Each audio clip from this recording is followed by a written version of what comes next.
Ladies and gentlemen, welcome back to another episode of Couple of Nukes. As always, I'm your host, Mr. Whiskey. And if you're a frequent listener, you'll hear that I'm still sick. It's been about 2 weeks now, so I apologize still for that. But today's episode is super important. It's actually very personally connected to me. For those of you who haven't heard my origin story, what we're going to be focusing on today that I can relate to is I grew up with a father who was a cop for 25 years. He was afraid of the world. He had seen some of the worst sides of it, and he kind of picked my friends for me, the friends that I was offered in life. If he had arrested their parents or a family member or dealt with them, it wasn't allowed. And he kind of really affected my social life. And that can be the case for a lot of people, whether it's military, law enforcement, or really just parents who are controlling in general. And that comes down to conformity. If it's not with your parents, it might be with your friends, or because nowadays of social media, conforming to the new standards or whatever is trending and popular. And so we have a brain fitness trainer here to help people realize what conformity is and how to unlock their full potential. So, Mr. Arnold Beekes, it is so great to have you here, and I'm excited to hear your story about how you were being conformed and how you managed to break free from that and how we can do the same. So, please introduce yourself for us. Well, thank you very much, Mr. Whiskey. Yes, I can relate a lot to that, and I've spoken to many people with similar challenges, and I coached people in similar situations. It's exactly like you describe. My father was, when I grew up in the military, he was an officer, but at home, he was also an officer. Right, right. Yeah, yeah. And maybe even more tough because he thought his, well, not only his children, I think also his wife, got to be an example of a good family of an officer. Yeah. And that, yeah, that has a huge impact on my life, on everybody's life in my family. And the good thing is that what I'm doing now is that I realize that this is an extreme case of dealing with conformity, but in the end, most people, if not all, or somehow have to deal with that conformity, which has consequences, which I will explain in a bit. But that, yeah, that helped me to realize that that is doing not good things to who you are and your role in the world and what you can do. So by realizing that and working with that, I developed this service called Brain Fitness. And yeah, if that wouldn't happen, I wouldn't be talking here about brain fitness. So it had obviously, like everything, it has not nasty sides, but also good sides. Yeah, for sure. And I gotta ask, were you the firstborn son, or do you Yes, had yes, I siblings? was the oldest, and Mm. after me came a sister and a brother. But as happened most in those circumstances, I don't know about yours, but for the oldest, It things are was the most worst. tough. Yeah, yeah, yeah, Yeah, absolutely. that's for Yeah, sure.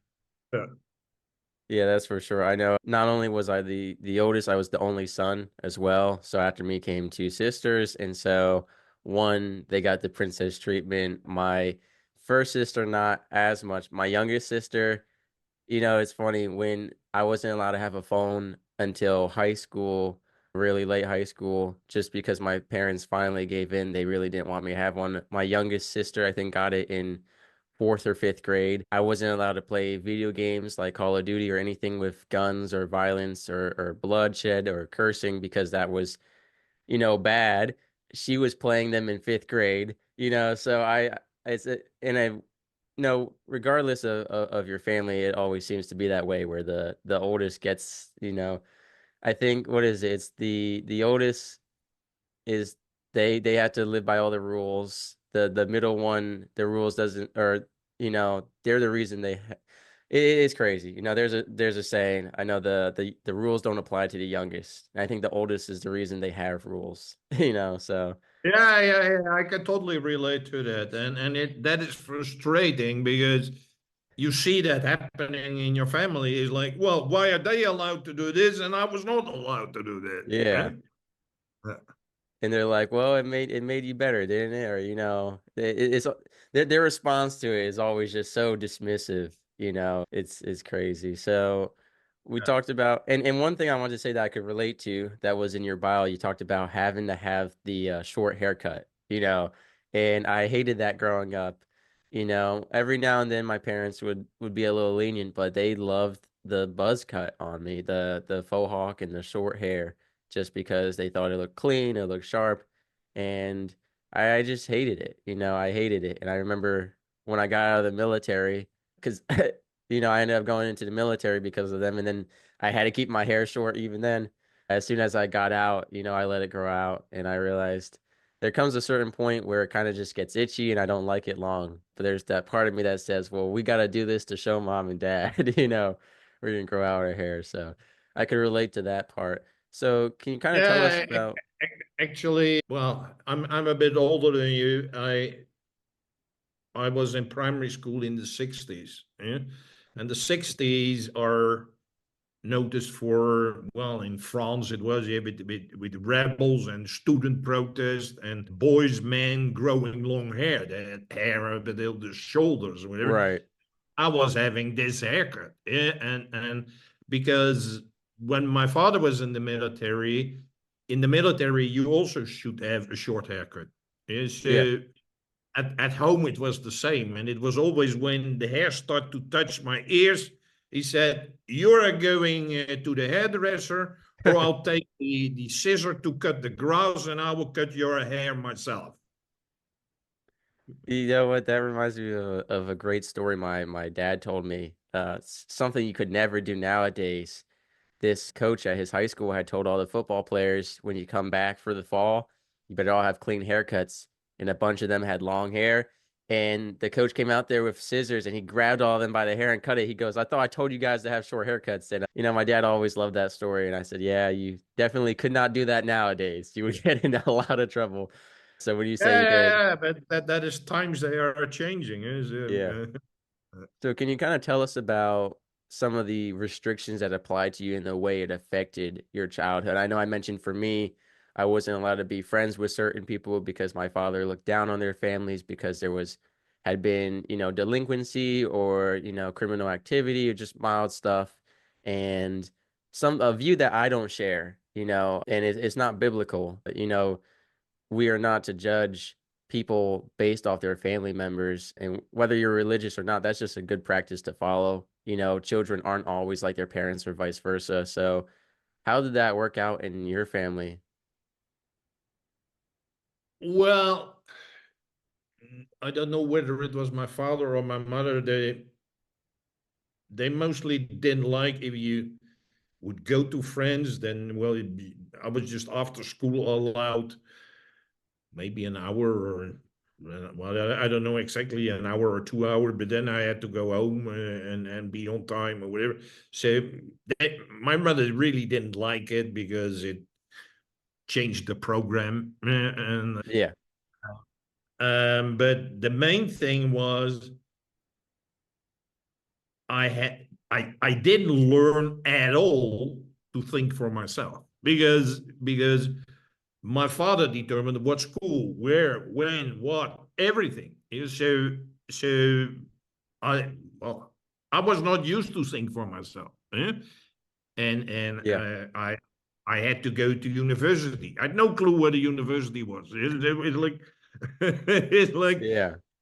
it was just he determined everything. Yeah, which sports to go to, whatever. Oh, I can recall. Well, you're from the US, so you would call it soccer. We call it football, but Yeah. it's soccer. So at primary school, as a kid, we all in the breaks we would play soccer in outside. Huh? Yeah. So just with your normal clothes and everything, and there was someone had a ball, and we all played with the ball. That's what we did in all the breaks, and I was playing as well, and I loved it. And my classmates, they were a lot of them were member of a football of a soccer team. So I asked, "Is it can I go to the soccer team?" No, no, no. Soccer is for well, low level people, Yeah. and no way you're gonna. And I was like, I love playing it, and I like it, and all my schoolmates are playing there, and they're members or whatever. Yeah. Like, no, you have to go play field hockey, which worked out very nice, but I had no choice. There was no choice. Huh? Yeah. Yeah, so no choice, not learn to think for myself, which is a crucial theme throughout what I'm doing with brain fitness, because it is well, you and I have learned it to the extreme, but now everything in our society with social media and all the technology, whatever, is, I would say, emphasizing that behavior that you're not taught to think for yourself. You're not taught like what you want. What are your ideas? What you want to do? Because there was just no choice. Yeah. Huh? Yeah, I get that. I'm working on my nonfiction book about suicide and the military and my family life and all this stuff. And it wasn't until just recently when I started working on it and I was writing about a lot of stuff from my childhood that I realized I actually came to the conclusion for the first time that I wasn't allowed to have independent thoughts because I was writing this book and I'm thinking about people are going to say, well, why didn't you just do this or why didn't you just do that? And I was writing saying, I didn't even think of that because I wasn't even allowed to think like that. People would think it's so easy. They're like, well, why didn't you just rebel against it? Because I look back at my past and I'm like, why didn't I just sneak out of the house and go play soccer, right? In your case. And I'm like, I would have never even thought of that. I did sneak out of the house one time to see a girl, of course, and my dad came looking for me in the cop car. Like, so they traumatized for life. It's funny you mentioned the sports. Recently on my episode, Wrestling with Perfection, I shared how my parents said, all right, son, you're in the fourth grade, going on fifth grade, you got to do a sport. And I said, okay, I want to do hockey. And they said, not allowed, too expensive, too dangerous, pick something else. And I was like, well, you said, son, what sport do you want to do? They go, you're gonna play lacrosse. Kind of like what happened with you. But then I missed the deadline. So they go, all right, since you're not playing sports now, you're gonna play an instrument. You gotta do something. And I was like, okay, I'd like to play the guitar. And they go, no, too common, you can't, you gotta pick something that's more special. I said, okay, well, I like the piano. It's kind of fancy and charming in its own ways and a lot of applications. They said, no, you gotta pick something else. And they said you're gonna play the violin. So I was like, okay. And my dad used to come up to my sister and I and be like, who wants to go to the store today? After he retired from the police, force, he had nothing. He didn't do anything. He stopped doing all his hobbies that he did when he was a police officer. For 25 years, he said, I'm going to go fishing. I'm going to go hiking. I'm going to go hunting. And then he retired, did none of it. Right. Oh, And wow. so he would go to the store like every day. He would never buy all his groceries. He made an excuse to leave the house. And then he would come up to us and be like, who wants to go to the store? We don't want to go every single day. We got stuff we're trying to do. And we would say no. And he would be like, oh, well, you're going. I was, asking to be polite. And I was like, I'd rather you just tell us we're going than give us this illusion of, having that choice. But yeah, you bring up a great point, independent thinking and not realizing. And it's like, even when I knew something was wrong, if my father told me, it was like, well, it's going to happen. And one of the stories I shared in my book is that this girl and I had been seeing each other and then we stopped talking. All of a sudden, she just kind of like disappeared on me and I didn't understand why. And then I was sitting on the front porch one day with my dad and she walks by and she kind of gave me this look like she wanted to talk. And I was like, I don't know. And then I was like, I tried telling my dad, I'm going to go for a walk and catch up with her because we used to walk together up and down the street. And then he was like, no, son, not today, XYZ. And then she texted me saying I was hoping you were gonna come talk to me. I want to fix things. I was like, see, Dad. But the most embarrassing time was now I don't know how they do it over where you are, but in the US you eat bacon with your hands most commonly. But my dad was like, if you're ever in public, you have to eat it with a fork and a knife. And I was like, what? It's bacon, it's a crispy strip, you just eat it. And I remember he told me that though. And I went to this camp program on this well, I went on this private island for a scientific research team, and we had bacon for breakfast. And so I was like, you know what? I gotta do what my dad says. And all the girls made fun of me for eating bacon with a fork. They were like, ew, why are you doing it that way? And I was like, you don't understand. My dad told me I want to eat it with my hands. But yeah, like you said, when you don't know any different, and you mentioned social media, there's a lot of emphasis. And I think an important thing to note about that is that it's a lot of subconscious, a lot of subtle. It's a lot more indirect. But one of the things we talk about is it being from childhood and, really hardwiring it in. And so, Mr. Vegas, when did you finally realize and start becoming an independent thinker? At what point in your life did that happen? Well, to a partially level, it started when I went to university, and I lived in the city where the university. So I got out of the house. Yeah. Mm, Yeah, and then later on when I got my own house and things, that's when it started. But still, without reason realizing it, and subconsciously, you you're constantly focused on what other people expect from you. mm, That is yeah. not only with you and I, that is the case with 95% of the people. Yeah? Because what I say is everybody's used to fitting in. You and I are to an extreme level. The other people not to an extreme level, but still they're supposed to fit in. Yeah? Let me explain. When you're born as a kid, when are you a good kid? When you do exactly what your parents tell you to do. Then well, maybe you go to church. When are you a good student of the church? When you do exactly what the priest tells you to do, or the vicar or the imam, doesn't matter. Huh? Mm, Then you go to school. When are you a good student? When you do what the teacher tells you. Then you go, well, into the army. I had to go into the army because there was, when I was there, I think you call it conscription. So every boy who was healthy above 18 should go in the military for 1 or 2 years. Right? So when are you good there? When you did what your commander tells you. Yeah? right. Then you go to university. When are you a good student? When you do what the professor tells you. Then you start to work. When are you a good employee? When you do exactly what your boss tells you. So by the time most people, if not all, you're 25, the only thing what you have learned is to live someone else's life.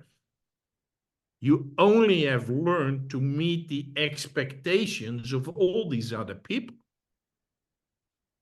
Yeah, and it started with you and I already at home, but at school, at work, and even in relationship, it's all the same. Is that I call it you live someone else's life. You live the life of your parents, you live the life of your teachers, you live the life of your professor, you live the life of your bosses. Yeah, and that is what we think is normal. By constantly doing what these other people want you to do. And if you do that correctly, you're great. And if you don't do it, or do it on a subpar level or whatever, yeah, you get criticized and whatever. Hmm? So that is ingrained in most of us, that fitting in, I call it a fitting in brain operating system, where you live someone else's life. Many people, most people, that stays until the end of their life. That's the only thing what they're used to. And I help people to make the shift from fitting in, living someone else's life, to flying out, living your own life. And I can still recall when I was, so I ended up in the corporate world. I was rather successful. But then when you're successful in the corporate world, when you do what your boss will tell you to do. Huh? And I was good at that because that's the thing I was learning. Huh? Yeah.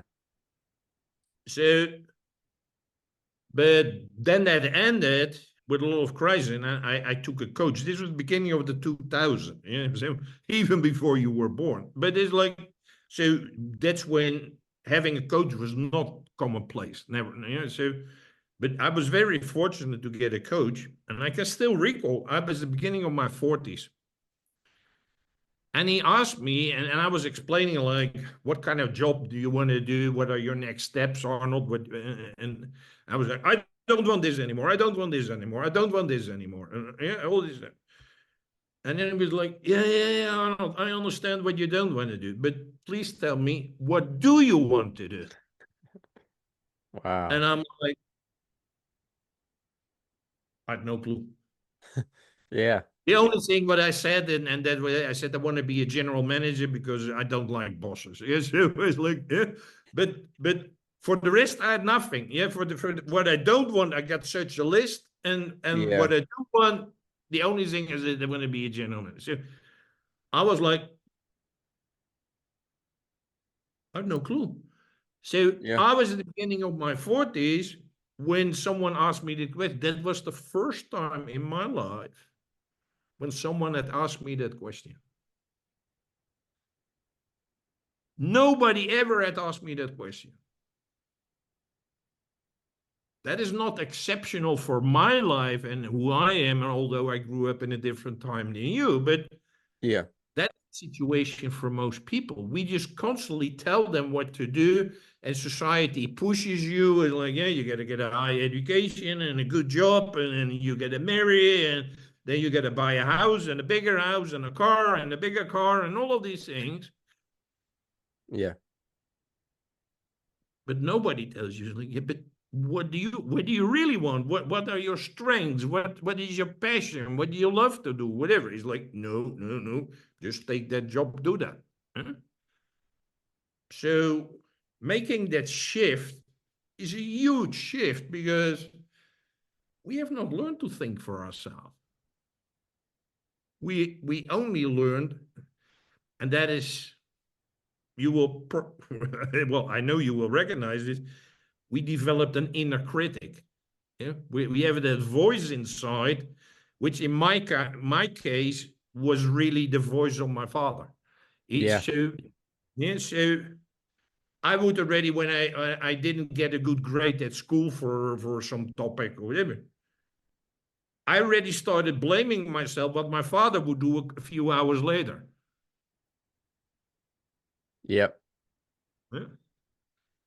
And so we're very good at criticizing ourselves, but also in the same case, like, but hey, Arnold, hey, Mr. Whiskey, where are you good at? What do you love to do? What thing gives you fulfillment? All these games. I'm like, huh? I'm used to that people, well, not literally, but as a matter of speak, they beat me up all the time. Like, this is not good. This is not good. This is not good. This should be better. This, yeah? That's the schooling system. Everything. We focus on the faults and the mistakes. But to do the reverse, people don't do that because they want you in this state of conformity because it makes it easy that basically to live someone else's life. So it's good because you do what the other people want you to do. Yeah, so you're living their agenda. You're not living your own agenda, you're living their agenda. And as long as you conform to that, they think, oh, it's cool. This guy is nicely doing what I want him to do. But starting to live your own life is totally different. And that is why I didn't know, and most people don't know, and they don't know for the rest of their lives. And throughout my life, I've coached hundreds of people.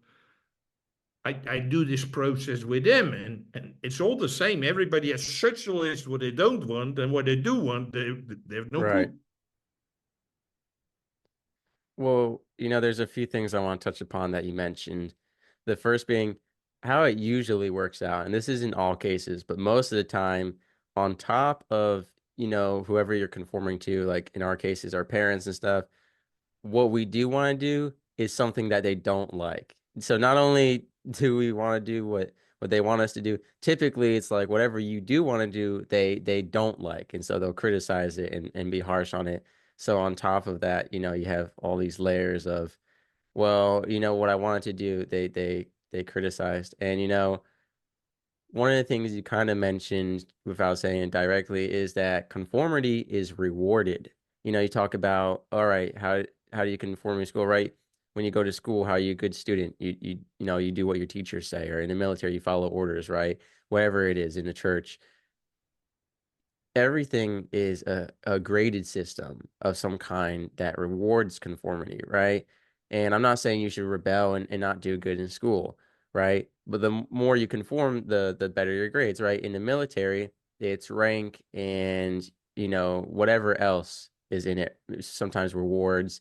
And what I've seen in the military, unfortunately, is that the more you follow orders, the more you're rewarded, even if those orders are wrong. So I've seen a lot of the best leaders I've had are lower rank because they took care of their sailors and soldiers when things were not, being done properly, when things were wrong.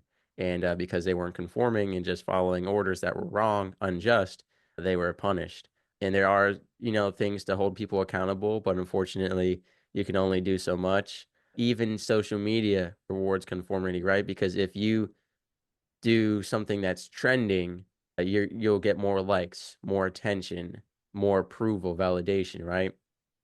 And a lot of people, especially I see, unfortunately, a lot of faith-based people on social media conforming to trends and stuff to try and get more likes and views, but then they're kind of going against the same morals of their faith-based practice that they're trying to teach. And it's not just faith-based, there's plenty of influencers and social media people who are going against their beliefs or who they are to get more views, to do what's more trendy.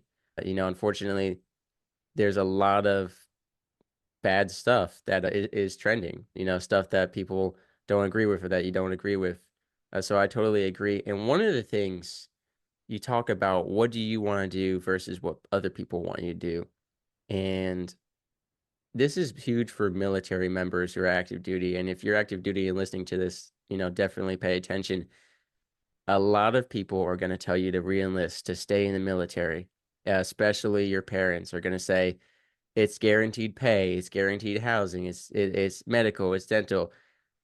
Your parents only see, and of course they want what's best for you, but they want what's best for you kind of structure wise, not lifestyle wise, as far as what makes you happy. They don't know what you want. And I've been talking to some of my buddies, it's coming up on their time of their contract to either stay in or get out. And their parents are like, do this, do this, do this. And they have their whole career planned out for their children, but they haven't lived a day in the military. They haven't done a deployment or gone overseas or stayed in the shipyard. They don't understand. And a lot of times people end up not getting the job they want in the military. Or the really sad reality is that whether it was from their recruiter or military propaganda or just misinformation, their job isn't what they thought it was going to be, or it kills their passion. I've seen a lot of people.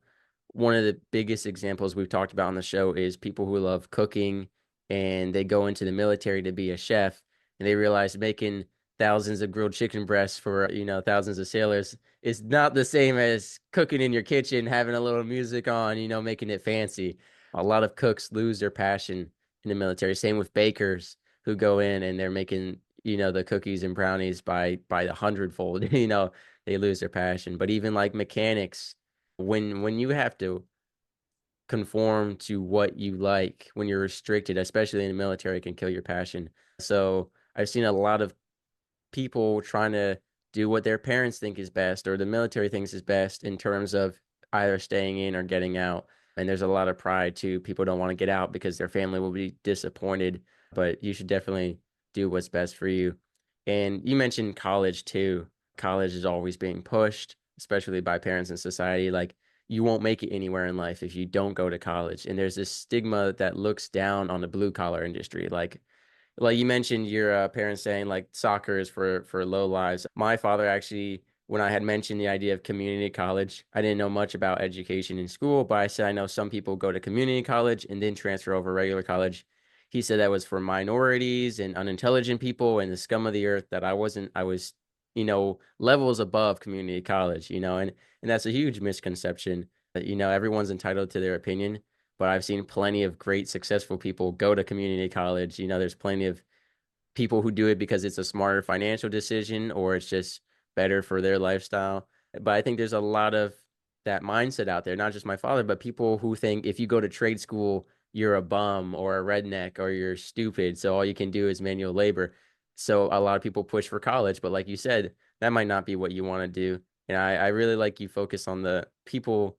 Here's what I don't want to do, right? Because like same for me, I'm like, well, I don't want to do this, this, and this because this is what my dad was pushing, or my mom, or my boss, or this. And it's like, well, what do you want to do? And you're like, I don't know, just anything that's not what they want. Uh, And so it's interesting. It's definitely true that passions don't get pushed. So when you talk Yeah, about coaching, it is true in not only in the military or elsewhere. The examples I've spoken to so many people where their parents say you got to become a doctor or a lawyer or yeah, and they have no affinity with that kind of thing. Yeah?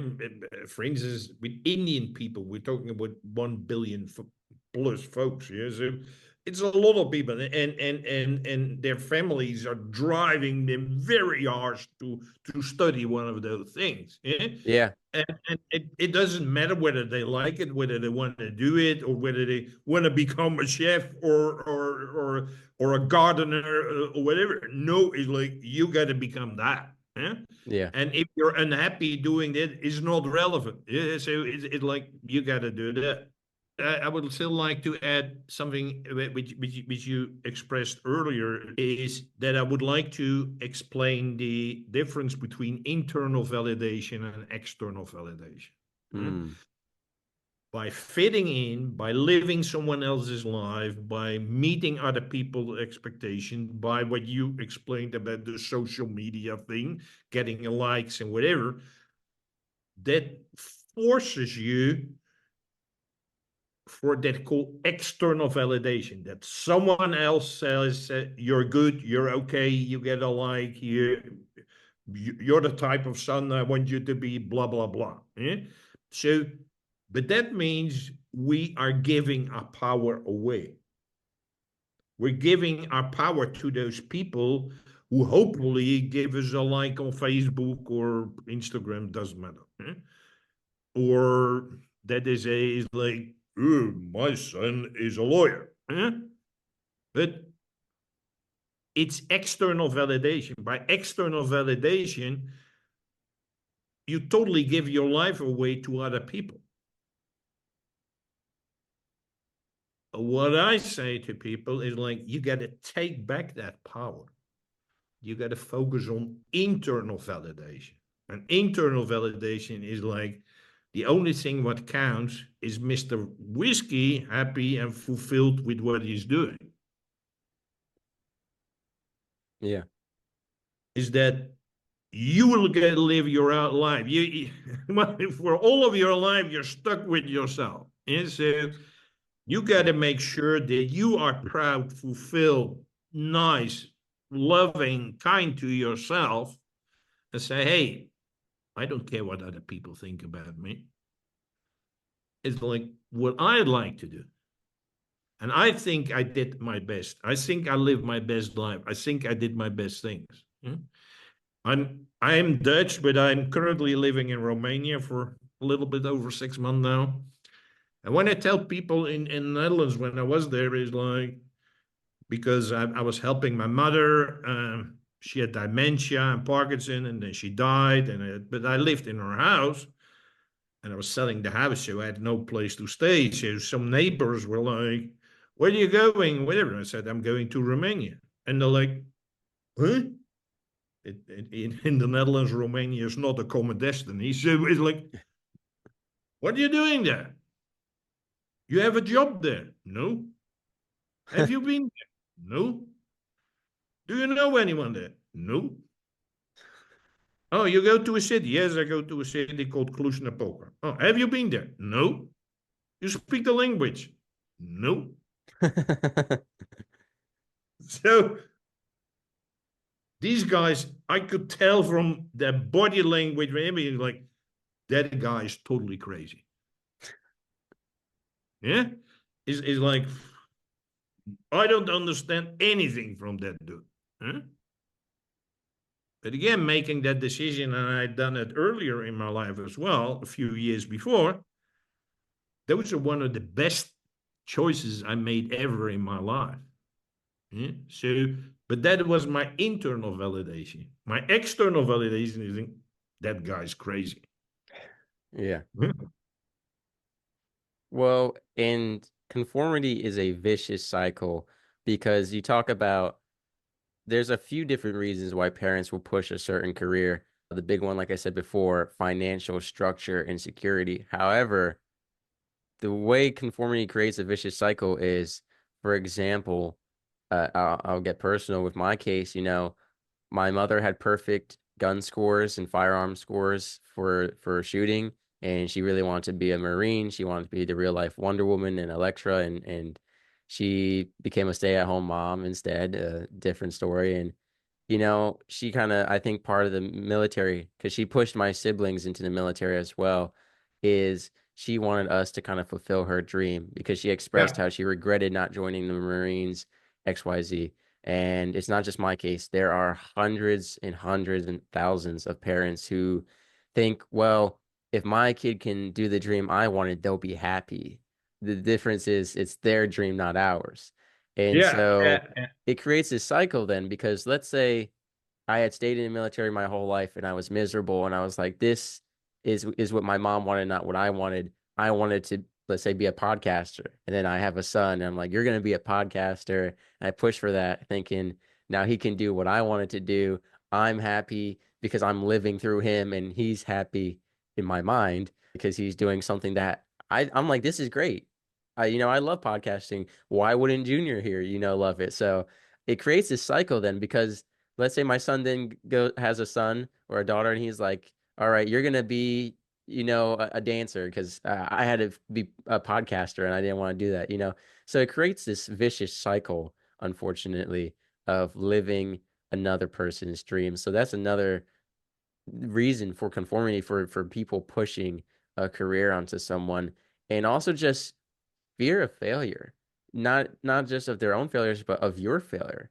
Parents fear that if their children pursues a certain career they're going to fail. They don't have that faith in them, or because they failed. If your mother wanted to be a nurse and she flunked med school because she failed during the last trimester or whatever, and then you tell her you're going to go to nursing school, she's going to think, oh my goodness, that was so hard for me, my daughter will never be able to do this, XYZ. So, if not a dream they wanted to pursue and didn't get to, perhaps it's a dream that they tried pursuing and failed, and they're afraid of you doing the same. And so, unfortunately, I've seen that pushed, not just career wise, but even relationship wise, where parents, you know, at some point, like your mom or dad was in a relationship with someone who maybe is kind of like your partner or XYZ, and they believe that because their relationship failed, your relationship is going to fail. So there's a lot of push onto children from their parents because of their past lives. But Mr. Vegas, for the people who we work with, I mean, we're going to have in the description below, ladies and gentlemen, all the links to his website and everything. But who should go and find you? Because we talk about independent thinking being difficult when you're being conformed to. So if people aren't independent thinkers, how can they find you and who should find you? Well, my website is called braingym.fitness. And there I have some videos where I address certain topics like dealing with your emotions, aging. Sounds strange, but aging starts after you're 30 years old. So it's very crucial. Aging of your brain, aging of your body, that you start addressing that. It's about relationships. Yeah.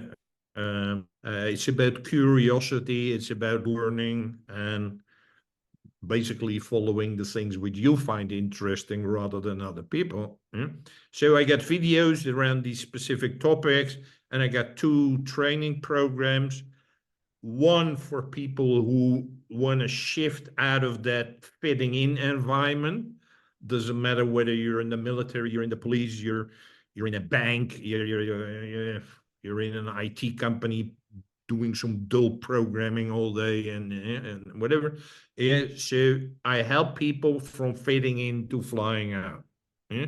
How to get out of that old situation and build up this new situation.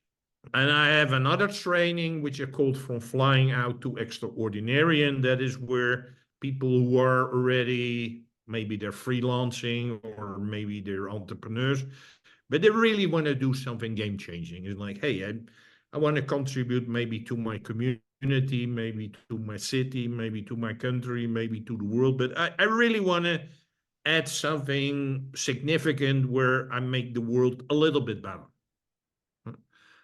That is another training which I have. So the 2 types of training and videos on braingym.fitness. Awesome.